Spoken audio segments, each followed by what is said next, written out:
Hello people of YouTube, you just unfortunately clicked on this series of Courtney's unfortunate events. It's me, Courtney.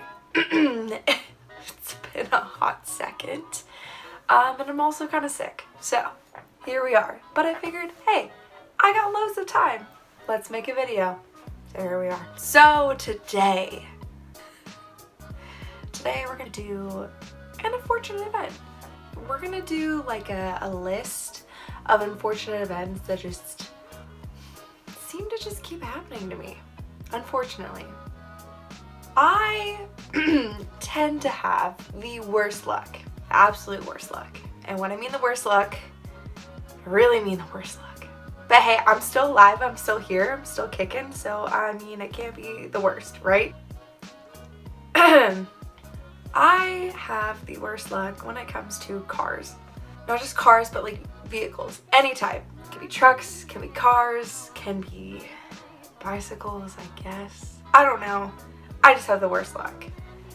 What I mean by that is I always manage to break them somehow. It might not even be my car, but if I'm in the presence of that car or if I'm in it, it's gonna break. Guarantee. I don't know why. I don't know why I'm cursed with this. It just happens. For instance, the first time I ever experienced, and it only started as soon as I got my license. Up until then, it was fine. Well, yeah, up until then, it was fine. I can't explain it. First story. Okay, I get my license. It's great. I'm a free woman. I can drive wherever I want to, with my parents kind of knowing where I'm going, but I can still drive where I want to. I have freedom, right? Okay. So I want to take my freedom and put it to use, right? So with this newfound freedom, I'm able to, drive myself to school, which is awesome. I can drive to practice. All the very best things you would expect coming from having a license. 2 weeks have gone by and I've had my license. It's awesome, it's great. I feel like I'm a responsible driver. Nothing can stop me. Mind you, I also passed my driver's test with a 96.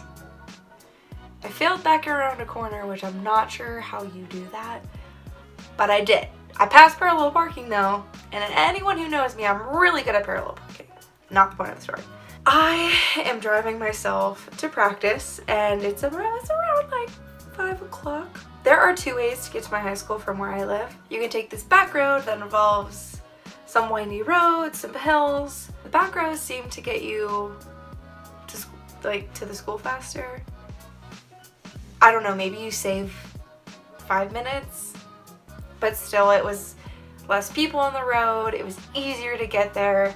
But a lot of the kids took the back roads just because it seemed less of a detour to go the back roads than the main road, especially where I lived.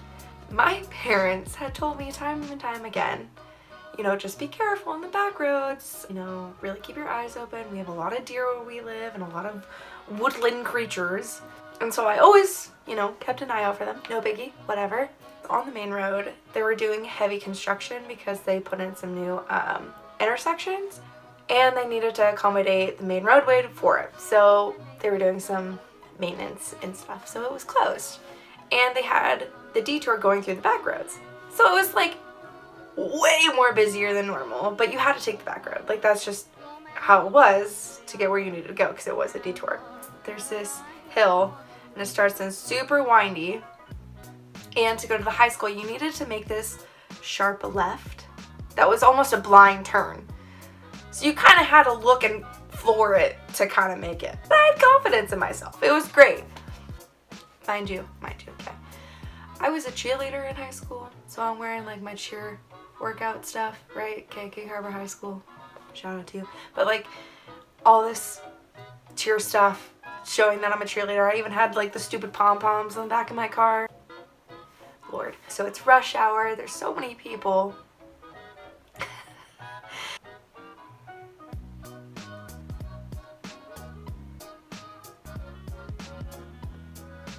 Anyways, so I'm on this windy road and you go down and like I said, sharp left turn, okay? Dangerous, scary, beyond all belief. Not really, because I had the confidence of the world. And it's my turn, and I get to the stop sign, and cars going this way are moving really, really slow. The right-hand lane is pretty much empty for the most part. And this one car stops and lets me in, so signals, you know, like, just come on in, like, I'm gonna leave room for you. So I look left, and then I look right. I don't know what, instincts, right? I look left, I look right, there's no one. I start going out of nowhere, you guys. Out of nowhere, okay? Out of nowhere comes this car, just out of nowhere. Literally, I blink and it's there, okay? And I am in the middle of the road, just in the middle of the road trying to go, right? No time for me to go anywhere because poof, a car coming towards me, full speed ahead, and it hits me. I managed to not hit anyone. I didn't hit the car who was letting me in, nobody, okay? But I don't know how this happened. Like, roll forward, I kind of like go into the ditch. You can see that everyone is panicked and is just kind of shocked to what they just saw. Like, did that just happen?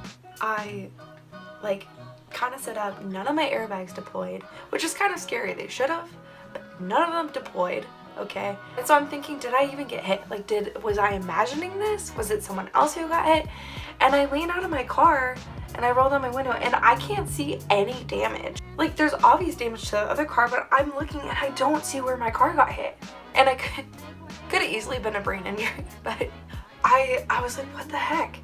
I luckily didn't have to call 911. There's an officer that was in that detour line, or the traffic, saw everything that happened, just flicked on his lights, pulled over, and I'm pretty sure he checked on the other car because it was like a little bit worse than me. And I'm kind of shocked, my drawer is jammed, so I can't get out, so I have to climb over the passenger seat.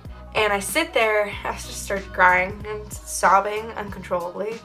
I call my dad, and I'm like, Dad, I just got into an accident. The first words that come out of his mouth are, it's at the bottom of the hill, isn't it? It's like he knew. He knew that, like, that was gonna happen to me. I don't understand, like, am I that predictable? Is my life that predictable?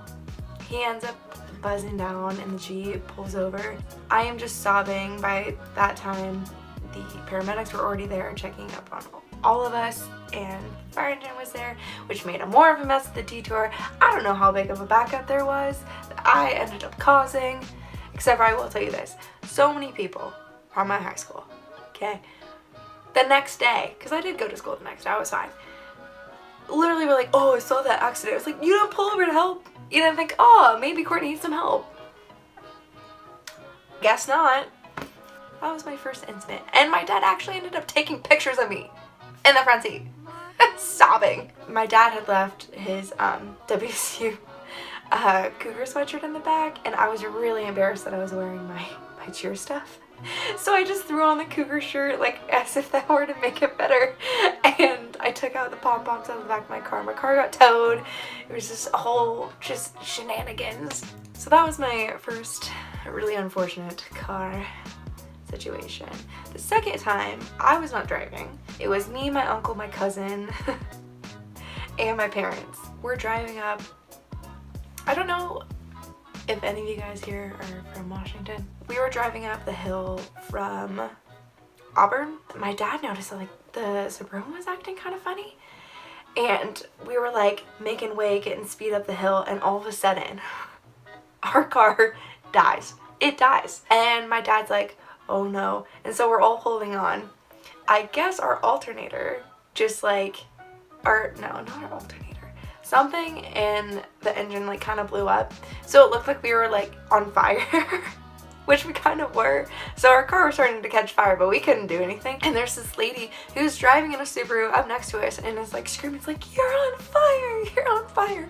My uncle and I rolled down the window and we're like, you know, like, we're fine. We ended up pulling over, calling, you know, like 911, because, you know, on fire. We ended up just standing there being sad that our car broke down. So I just have really bad luck with cars. For instance, pretty much every car that I've been in has issues. So this wasn't even my car. It was our Suburban again, which we had fixed. Didn't catch on fire, bless. But yeah, I drove it to my friend's house, spent the night, because my dad took my car for whatever reason. I had to leave early the next morning, spending the night at my friend's house, and I went to go start the Suburban. I went to go put it in a drive. The whole truck starts just shaking, like it's having a seizure or something. And so I panic. I put it back into park. I turn off the engine. I'm like, huh, what is happening? So I turn it back on. I try to put it into drive again, and it won't move. I'm pushing the gas and it won't move. Now you're probably thinking, Courtney, was it just a neutral? No, I'm not an idiot. Okay, it was in drive, I promise. Because you go to reverse. I did all of them. Reverse worked, everything worked, neutral worked, went to drive, didn't work. So I'm like, okay, great, this is fantastic, okay. I call my dad, I'm like, Dad, I broke the truck. And you could just tell he was so annoyed, just being like, why does my daughter break every vehicle we own? Yeah, I had to get that towed, and it's just, it's fine. It's fine, everything's fine. So yeah, that's my unfortunate events of cars. I have no luck. But I'm living, I'm thriving, kind of. I'm sure people have had worse issues, but still, I feel like mine's pretty bad. I have pretty bad luck. That's my unfortunate event of cars. I got plenty more subgenres. So stay tuned, because I'll let you know about them. Thank you for watching, and I'll catch you guys in the next video. Bye!